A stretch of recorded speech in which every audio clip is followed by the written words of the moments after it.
Well, this is a huge blow to the Republican Party, guys. Huge blow. Hillary Clinton has announced that she is not running for president in 2020. Absolute tragedy. I'm thinking of starting a petition to urge her to get into the race, maybe a GoFundMe or something like that. We need her in the race. There's still time, but we need her to jump in. It would be hugely unfortunate if she doesn't run for president. On a better note, though, a group of environmental activists are staging what they call a birth strike. They've taken a pledge to refrain from having kids until climate change stops. They're not going to have any kids until there's no more, until the climate stops changing, until it's a steady, 70 degrees and sunny everywhere on the planet forever. They're not going to have any kids. Blythe Pepino is one of the just sounds like the name of an environmental activist who would do something like this, doesn't it? For some reason.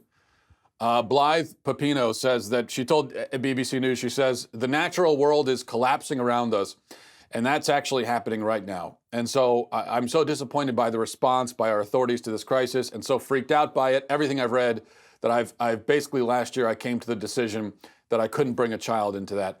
Now, I want to say that I am fully in favor of their plan, in favor of it for them, that is, not for me or for, rational people. But for them, I'm fully in favor of it, although it does make me suspicious that they're talking about a birth strike and not necessarily a conception strike. So as long as this is, we're not going to have kids because we're not going to conceive them, then I think for them, that's a great idea.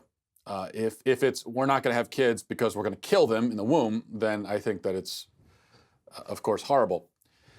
But this is precisely my problem with climate alarmists. Usually, is that they don't have the follow through. Now, this collection of people, they have some follow through. They're going to make some actual changes. Yeah, it's kind of nutty, but they are going to make some changes to their life, and they're going to follow through on that. But usually I find that climate alarmists, especially the prominent, famous ones, don't have any kind of follow through at all.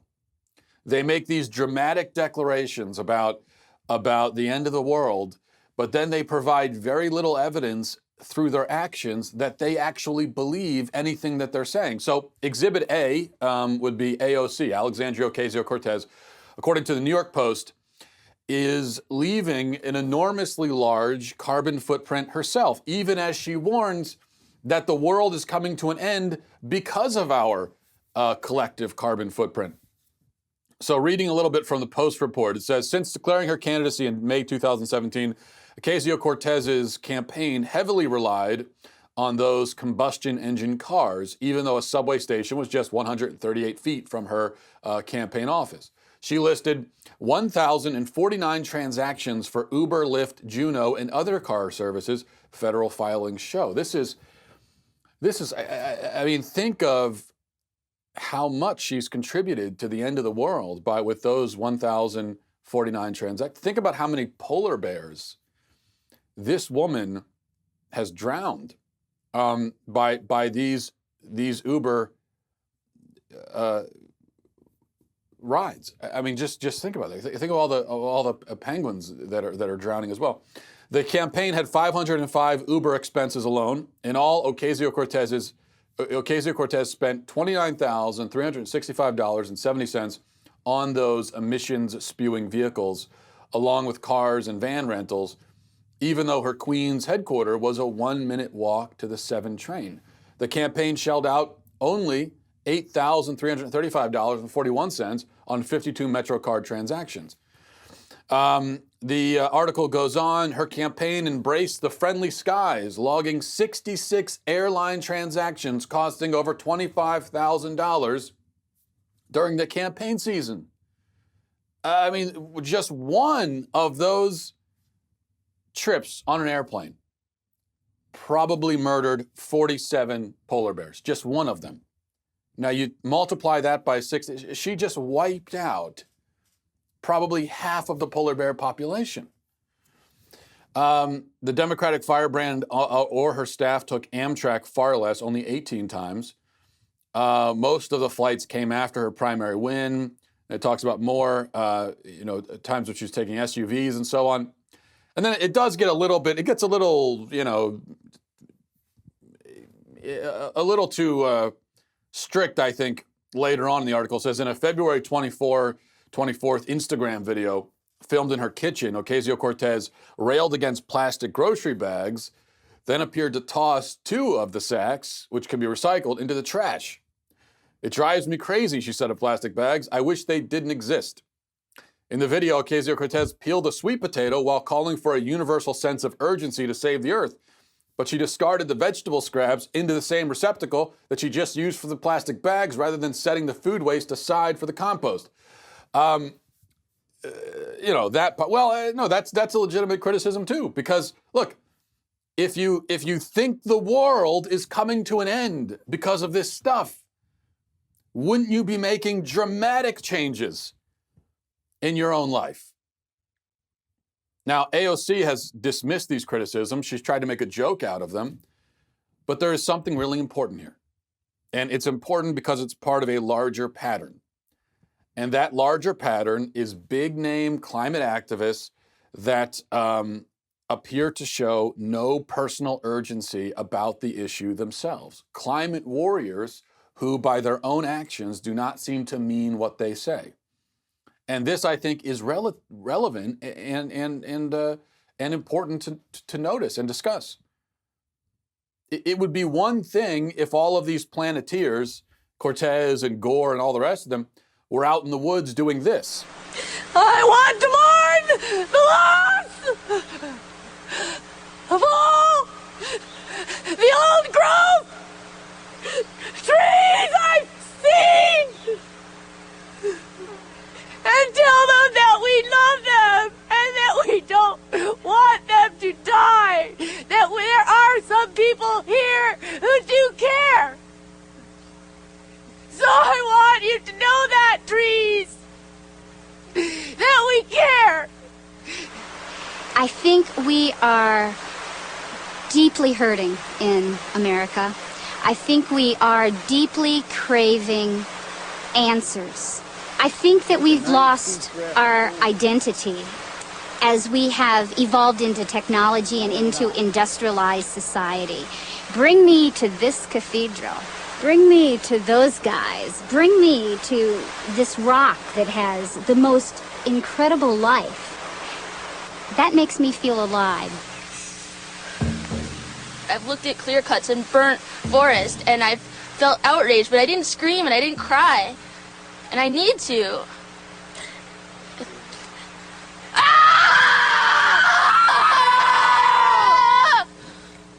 Okay, see, now those people mean it. That's what I expect to see Alexandria Ocasio-Cortez doing. And if she was out there doing that, I would say, look, I think she's mentally unstable, but she means what she says at least, and I can respect that. But most environmental activists aren't doing that, and I find that suspicious. So here's what it comes down to. If you're an environmental activist, you tell us that we could be looking at an extinction level event in just a generation or two. Our planet is going to turn into Venus sooner rather than later, right? That's what you say. If we don't drastically change the way that we live. Major cities are going to be lost in the ocean. In fact, according to Al Gore a few decades ago, or a decade and a half ago, New York City was supposed to already be under the ocean. And frankly, maybe it is. I haven't been to New York in a long time. As far as I know, it's a water world up there already. So that's what Al Gore said anyway. So the world is already collapsing all around us. And that's what you told us. You said that there's going to be mass starvation, there's going to be, famine and all of this stuff. Even now, whenever there's a hurricane or a tornado or a thunderstorm or even just a snowstorm, you tell us that it's a direct result of global warming, which itself is a direct result of our modern lifestyle. Now, you think, again, if you're an environmental activist, you think that when there's a hurricane and people are dying, that hurricane was caused by the fact that we drive cars and fly airplanes. Never mind the fact that hurricanes have been happening on the earth for billions of years, but they were happening long before humans ever existed. But then humans came into existence, and all of a sudden it's our fault, right? But that's what you believe. And if you believe that something that we're doing is causing a hurricane, shouldn't you stop doing that thing? If there was something that I did that I really thought might cause a hurricane, I would never do that thing again. Now, look, I think it's true that some environmentalists do make some sacrifices. Maybe you do recycle. Apparently, Cortez doesn't even do that much, but maybe you do. Maybe you ordered a salad at Panera Bread for lunch today. But for the most part, it seems like you're just another Homo sapien murdering the planet and cannibalizing the future of our children. But how could you do that? You think the world is ending, for God's sake. What are you doing just sitting around and living like the rest of us? Alexandria Ocasio-Cortez, her excuses was, the excuse that she offered was, well, I'm just living in the world. You know, I'm in the world too, and so I've got to do what the world is doing. Well, no, you don't. You could sacrifice these things. You could say, I'm never going to take an Uber again. I'm never going to get in an airplane. Yes, it would be a huge sacrifice. It would make things more difficult for you. But wouldn't you do that? Listen, if I actually believed that the extinction of all mankind was imminent and that my lifestyle was directly contributing to it, at a minimum, I would never drive a car again. Ever, at all. I would never do it. At a minimum. And I would ditch electricity too. I wouldn't eat meat of any kind. I wouldn't buy mass-made consumer products.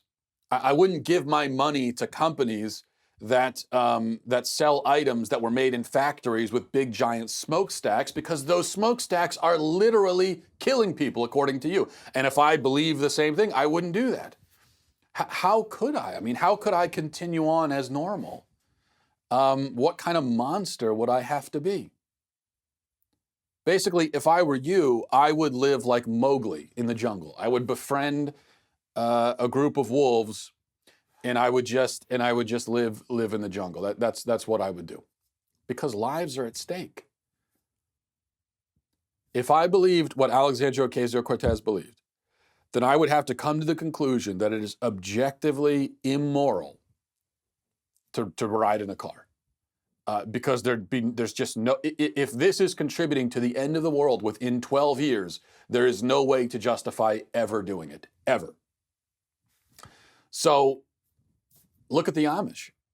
The Amish are riding around in horses and they're living without electricity. And they're not doing that because they think that the world's going to come to an end because of climate change. But the fact is, they are doing it. They are living that way. It is possible to live that way. And so if you really believe this, why aren't you living that way? It just doesn't make any sense. You can't tell me that the world is coming to an end and then go about your day like nothing is wrong. That's a dead giveaway, you see, that you don't really believe what you're saying. And then here's the question.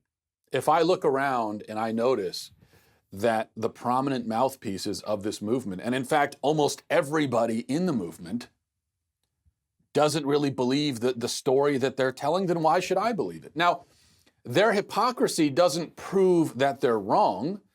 So that's an important point. Just because someone's a hypocrite doesn't mean that what they're saying is wrong. And in fact, I should also stipulate that just because someone says something and then does another thing, that doesn't even necessarily prove that they don't believe what they just said. So if somebody says it's wrong to steal, and then they go and they steal, that certainly doesn't prove that stealing isn't wrong. And it also doesn't mean that they don't believe that stealing is wrong. It could be that they really believe stealing is wrong and they're doing what they believe is wrong, which people do all the time, right? That's the essence of evil, is doing what you know to be wrong. So that doesn't necessarily prove anything. But if you look at a particular movement and you see that almost everybody involved in the movement and pretty much all of the people at the head of that movement, that they all seem to be demonstrating this hypocrisy, then that starts to make you suspicious. And for me, if I've already independently come to the conclusion that you're wrong about what you're saying, so I already don't agree with you. Even if you lived by what you were saying, I still wouldn't agree. But if I've come to that conclusion, and then I look and I see that it seems as though you don't even agree with what you're saying, then what are we even talking about? What's the point of the conversation at that point? So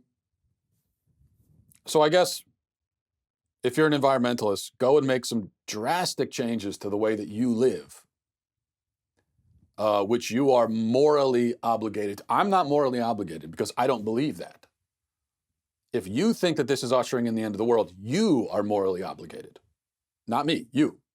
So you have to make those changes. And if enough of you do that, then maybe the rest of us will consider possibly taking you seriously. But until then, we won't. All right, there's an article, let's see here. There was an article from the Metro that was making the rounds online yesterday. I want to tell you about it just because there's one point I want to make. Let me see if I can pull this up. All right, the headline of the article is, "What's it like being autosexual when you're attracted to yourself?" It says, "Sexuality is fluid. As with lots of things, it can evolve and boomerang over time. Though so often thought about in binary terms, just as with gender, there are many different sexualities people identify as. Autosexuality is one such identification that is seldom talked about. It's the idea of being sexually attracted to yourself.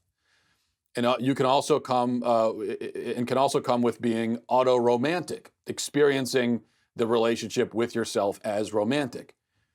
It can mean being anyway, I won't get, this gets a little bit more graphic than I want to be. The point is that there's this thing called autosexuality where people are excited by their own reflections and by themselves, and so they fall in love with themselves.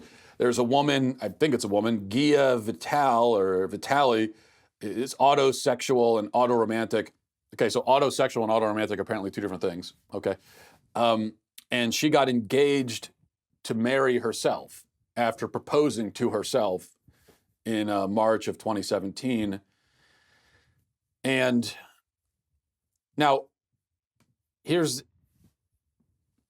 when you hear that description, of course, the first thing you think is, well, that's just narcissism, right? That's just, so you're just a narcissist. You're in love with yourself. That's what narcissism is, and that's true, right? That's all that is. It's narcissism. So there's nothing new or innovative going on here. But this is what happens in our culture now, right? We take these. This is just the latest example. We take these age-old human flaws or sins or perversions or whatever, and we dress them up and we give them a new name, and suddenly it becomes a community, it becomes a movement, it becomes a heroic method of self-expression. When really it's not any of that, is it? It's something very simple, very old, very worn out, very small and uninteresting and degrading. But especially with my generation, we think we keep rediscovering all of these flaws and thinking that we've found something new, and it's some new mode of self-expression when it really is not at all. And what you find is that really you can get someone to accept and celebrate literally any personality trait at all, even really horrible ones like narcissism. You can get people to accept them and celebrate them if you just give that trait a new kind of vaguely medical sounding name, and then you put the people with that trait in contact with each other, and so that they can, all get together and talk to each other. So for example, you could easily make people proud to be liars if you just started, if you came up with a new word. Instead of calling them liars, instead of calling them pathological liars, let's say you called them sycophantums. Now, sycophantum is just the word trickster in Latin. That's all that is. But instead of calling them pathological liars, let's call them sycophantums. And then if you started like an online forum for all of these people to get together and commune and tell lies to each other, the sycophantom forum. Suddenly, although they're all just a bunch of filthy liars, now they become the sycophantom community, and everything changes. Because you got them together with each other, you gave them a new name, and now they're a community. And now they can discover that, oh, I thought there was something wrong with me because I couldn't stop lying. But then I discovered this community and I realized that there's nothing wrong with it. There's nothing wrong with it because other people do it. And once I discovered that other people do it too, and we could encourage each other, then that means it's okay. Not only is it okay, but we should be accepted. We are a new type of person. So we see this process playing out over and over again. It's an interesting cultural phenomenon. Speaking of, before we get to emails, speaking of weird stuff, I wanted to mention this briefly as well. According to the Mirror online publication, Ty and Anaya are their names. They were a lesbian couple, but then one of them became a man. And now they are husband and wife in a heterosexual relationship. This is according to an article that also was going viral online yesterday. The actual headline says, married lesbian couple are now husband and wife after one became a man. Which, of course, that's like saying, man and his ham sandwich are now a football team after one of them became the 86 Bears. In other words, it's nonsense. It's total nonsense. It doesn't mean anything. Of course, the woman did not become a man and can never become a man because that's not possible. So they are still just two women in a lesbian relationship. That's all that is. It's just what actually happened is that one of the women put on jeans and a t-shirt and cut her hair. That's really what happened. That was her transformation into a man. But here's the main point. And I've talked about this many times. You see how the left's ideology of gender, this gender fluidity stuff, has created so many internal contradictions, and it has undermined so many of their other positions. It's really incredible to watch. So we've discussed in the past what this has done to the feminist movement, where the feminist movement is all about drawing this distinction between men and women and saying that if you're a man, you're not allowed to have an opinion about this, you're not allowed to be involved in this or that discussion, and so on and so forth. But then when you make gender fluid and so that a man can actually be a woman, it starts to undermine all of that. So we know about that. But there's another huge contradiction here that you see with this story. We were told by the left for many years that sexual orientation is ingrained, genetic even, and it cannot be changed, right? Am I crazy, or have I not been told this over and over again for years? Isn't this something that we've been told? You cannot change sexual orientation, and that's why these gay conversion therapies and all that, that's all considered to be horrible, disgusting, awful, homophobic, because it's not possible. You can't, you're trying to change something about someone that cannot be changed, something that is so deeply ingrained and integral and immutable, right? Well, but hold on. If sexual orientation cannot be changed, and then a lesbian woman becomes a man and is still attracted to her female lover, well, so now you're telling us that just changed from a lesbian relationship into a heterosexual relationship. There was a change there. So that individual used to be a lesbian and is now a heterosexual. That's what you're telling us. So that means that sexual orientation can change. It can either change or it can't. And the thing is, if it can't change, then certainly your sex or your gender can't change. Because if that changes, then your orientation changes. So which is it? And not to mention just the blatant absurdity of this idea that your sexual orientation could be ingrained and biological, but your sex is not. That simply makes no sense. And as I said, it creates logical contradictions. This couple, lesbian couple, they were a lesbian couple before, weren't they? Now they're man and wife, according to you. That's heterosexual. That is a different orientation. So it just changed, which means it can change, which means that you have to give up that particular line. You can't keep saying that. Or you can, but you're contradicting yourself. All right, let's go to emails. A few good ones I wanted to address. MattWalshShow@gmail.com is the email. I was trying to remember my email address. It's pretty easy email address. I don't know how I can forget it. MattWalshShow@gmail.com is the email address. This is also from a Matt. It says, "Hello, divine dictator Walsh." I really didn't write this. That is how they address. Which finally someone uses my correct title. By the way, I'm tired of being misgendered. Says, with Lent coming up upon us Catholics, what will you be giving up for Lent? Also, for those that are unsure, what are useful things for the soul to give up, keep up the good work? Well, I believe pretty strongly that we shouldn't advertise what we're giving up for Lent. As Jesus says in Scripture, when you fast, do it privately. Don't be a hypocrite going around announcing it. But I will say that I think a good Lenten sacrifice is anything that you'll feel, right? And it's the same thing with charity. When giving to charity, you're supposed to give until it hurts.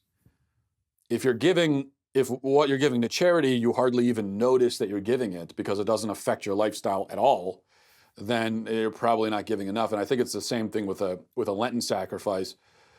Like what you're thinking of giving up, it should fill you with some real trepidation as you consider going 40 days without it. You should be thinking to yourself, I don't know if I can do that. I don't know. So for example, and it's different for everybody. So for me, I know that a lame sacrifice for me in Lent, and I've done this before where I say, okay, I'm not going to eat any sweets. I'm not going to eat any chocolate or cookies or any kind of stuff. But, and I do like chocolate and cookies and junk food, don't get me wrong.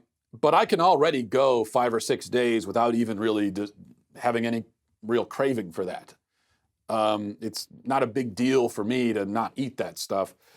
So that's, I think, not a good Lenten sacrifice.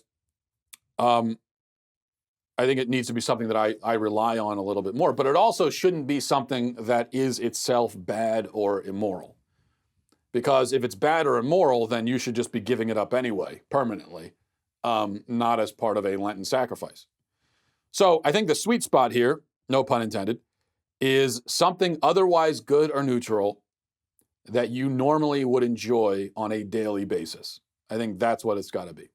So for me, I think one of the ultimate sacrifice in that vein would be if I gave up something like coffee. Now, for a lot of people, giving up coffee would be kind of lame because they don't really need it that much. They don't drink it that often.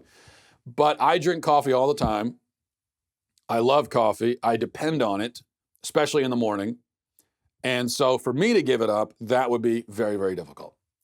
And I've never actually done that. I don't have the guts. I don't have the courage to do that. I can't imagine going 40 days without my cup of coffee. But that's what I should challenge myself to give up coffee. And I think it should be something in that vein. All right. So let me read one from Melissa. I got many emails like this, as you can imagine. I'm not going to read them all. And many of them I can't read because they're far too vulgar. But here's just one random one that I chose. So from Melissa, it says, "You disgust me. Your attack on Michael Jackson, a dead man," in all caps, "who is not," in all caps, "here to defend himself, is sickening. There is no evidence against him, none," all caps. "This is a lie, and you are a liar. You should be ashamed of yourself. I was always a fan, but I'm done with you now. I realize now that you're a piece of S liar." All right, Melissa, first of all, I want to tell you this sincerely. I could not be happier to lose your support. I couldn't be happier. I am thrilled that you'll no longer be listening or reading. And I hope that you follow through on that. So let me just say that. I am not interested in having pedophile defenders as fans. I'm just not. So I think it's great that you're not going to be listening to me or reading my stuff anymore. Let's call this a mutual breakup between us. I think it's best for both of us. So that's fine. In fact, I assume you're not listening right now, so there's no reason for me to address my response to you. So to everyone else, first of all, the fact that Michael Jackson is dead, and I heard this over and over again, he's dead, leave him alone. So? Who cares that he's dead? It doesn't make what he did any less evil. And the damage he did to the families he destroyed will last forever. They're not getting over it. When you molest children, those human beings are going to have to live with that for the rest of their lives. So the fact that you're dead doesn't change that. He may be gone, but the impact, the awful impact of his evil predatory behavior still lives on. So that's why we still talk about it. As for there being no evidence, which again, I heard over and over again, there's no evidence. This is just delusional. There is overwhelming evidence. You know, usually, or very often, when it comes to sex abuse, child molestation, rape, whatever the case may be, very often there isn't any evidence. Even if it actually happened. This is one of the problems with prosecuting cases like this, because it's very difficult to find actual evidence, especially if it's something that happened in the past and all of that. But what makes this case different is that there is so much evidence. There is so much documented evidence, as opposed to what is usually the case. So I laid this out in my piece yesterday, but let me go over it again. And this is just, I'm going to give you a small sampling of evidence. There's so much more, but I'm going to focus on, 7 pieces of evidence that I think conclusively prove that Michael Jackson was a monster. And so that he can absolutely be convicted posthumously in the court of public opinion, even if he was not convicted in a legal court. And the fact that he was not convicted legally in court doesn't mean anything, because he's a mega rich, wealthy, beloved celebrity who was able to essentially purchase an acquittal for himself because of his army of top lawyers. That's the thing, as I talked about yesterday. If you're very, very, very rich, and it doesn't hurt to also be very famous, and you can buy the best lawyers in the world, and you have unlimited resources, it is going to be very easy for you to literally get away with murder. Just ask O.J. Simpson. Especially if your accusers are kids and families who do not have anything close to the resources that you have. So that doesn't mean anything to me. We can look at the evidence ourselves and come to. So here's the evidence. Number 1, Michael Jackson sought and befriended prepubescent boys. He took these boys as companions. He traveled the world with them. Every so often, he would discard one of them and bring in a new male companion. They were always boys. They were always young, never adults, never girls. Number 2, Jackson lavished the boys' families with gifts and money. And then he stopped doing that the moment he moved on to another boy. This fact is not disputed, and the first fact is not disputed either. Number 3, Jackson invited the boys to his home, which was filled with toys and candy. This fact is not disputed. Number 4, Jackson invited the boys into his bed. This fact is not disputed. Number 5, Jackson had a stash of pornography right by that bed. That fact is also not disputed. Number 6, the bed was in a room behind a locked door at the end of a hallway equipped with alarm systems to alert him whenever somebody was approaching. That fact also is not disputed, which leads us finally to the last piece of the puzzle. Number 7, 5 of the boys who shared a bed with Michael Jackson later accused him of abuse. That fact also is not disputed. So it's a cumulative case, okay? I wrote this yesterday, and some Michael Jackson defenders, they went through each point individually and tried to pick it apart, and they said, well, it's not a crime to give people gifts. That doesn't prove anything. Yeah, no kidding, Sherlock. I'm not saying that that alone proves anything. As you well know, if all Michael Jackson ever did was give gifts to random families, I would say he was a great man. He was a philanthropist. But that's not what he did. You know, he showered gifts on families only if those were families with boys who slept in his bed. You ever notice that? He didn't pick out random. No, he never lavished gifts on families unless there was a boy that was a member of that family who was sleeping in his bed. Why do you think that is? You think it's just a coincidence? And by the way, if all he ever did was fill his home with children's toys and candy and amusement park rides, I would say that the guy was a weirdo and kind of a freak. But I would say that alone that's all he was. Okay, and that's fine. You could be a weirdo and a freak if you want to be, if that was all that ever happened. But see, each piece fits with the next piece. So you have to look at the entire, that's why I say it's cumulative. You look at the entire picture. And you see how each thing goes with the next, goes with the next, goes with the next. And then when you stand back and you look at it, you say, oh, wow, this guy was a monster. On balance, the evidence against Michael Jackson is so strong that, as I said yesterday, even if nobody had ever accused him, we could still say with near certainty that he was a predator. Facts 1 through 6 are so compelling on their own that you don't even need fact 7. If not one person had ever accused Michael Jackson, I would still be sitting here saying the guy was a predator. Because there is no other logical explanation for a guy seeking out young boys to come sleep in his bed. No explanation. None. If something walks like a duck and flies like a duck and looks like a duck and quacks like a duck, it's still technically possible that it's not a duck. It could be a tiny little elf or something in a very realistic looking duck-like airplane flying around. It could be. I can't say that it's not. I cannot, if I'm looking at a duck walking past me on the road, I cannot prove just by looking at it that there is not a little magical elf inside the duck. And it's a fake duck. I can't prove that. But I think as a rational person, I don't really have to take such a remote and fanciful possibility into consideration when it comes to ducks or pedophiles. And the point is that everybody, this is the thing about it, everybody agrees with what I'm saying here. Because if a guy named Bob Smith or Mike Jones was in the habit of befriending 7-year-old boys and inviting them over for sleepover parties and having them in his bed, everybody would agree that the guy was a creep and a predator. Nobody would disagree.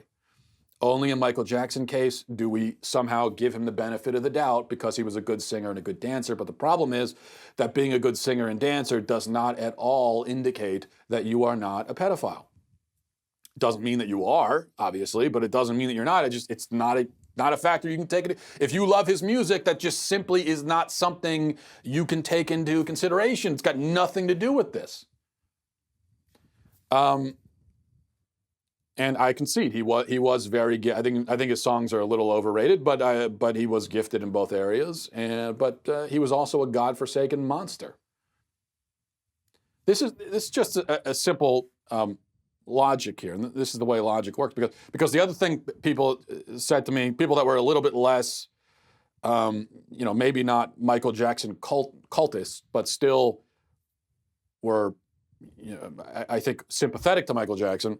Some people in that camp said, yeah, there's a very good circumstantial case, but you can't know that. You can never know. Well, yes, but by that standard, you can never know anything. Right? If you really want to get down to it and be very careful with your wording, you can never know anything. I mean, I can't necessarily prove that I myself am not a sentient robot. I can't prove that. I can't prove that I'm not in the Matrix. I can't prove that I was just created 5 seconds ago with all the memories implanted into my mind by space aliens. Maybe the whole world was. Maybe the whole world was created 5 seconds ago and we were all given false memories. Maybe the beginning of this very show never happened. It's all fake. Can you prove that that's not the case? You can't. But you can arrive at conclusions based on very, very high levels of probability. So there is a very, very, very high level of probability that you were born and that your life is real and was not implanted into your mind by a space alien. Very high level of probability that that's the case. Very, very, very low level of probability that it's not the case. Which means that's just something that you know. That's what we mean. When we say no, you know that you're real, you know that you exist, and so that's what we mean. And so when we look at something like with the Michael Jackson case, you look at all this evidence, and you see this was a guy who sought out little boys, always had little boys around him, always young boys, never girls, never adults, had them in his bed, then was accused 5 times. I mean, it's possible to come up with an explanation that doesn't include him being a monstrous pedophile. It is possible to imagine an explanation, but that explanation, the probability of that explanation being true is so astronomically low that you can, for all intents and purposes, discount it. And that's how our court system works, by the way. You know, our court system is you are convicted beyond a reasonable doubt. But beyond a reasonable doubt doesn't mean beyond any doubt. There could always still be a doubt, but beyond a reasonable doubt. We come to a reasonable conclusion. In Michael Jackson's case, with his actual court case, they did not come to a reasonable conclusion, but we can. So the most reasonable, by far the most reasonable explanation for all of the factors that I have listed is that Michael Jackson was a pedophile. That is by far the most reasonable explanation. Any other explanation is simply so unreasonable that it can be discarded. Almost, but not quite with the same certainty that I can discard the idea that I was just created by space aliens 5 minutes ago. Maybe not with quite that same level of certainty, but still pretty high level of certainty. All right, we will leave it there. Thanks everybody for watching. And I'm sorry that for all the Michael Jackson fans who are boycotting, I wish I could say I'm sad to see you go, but I'm not. To everyone else, I'll talk to you tomorrow. Godspeed.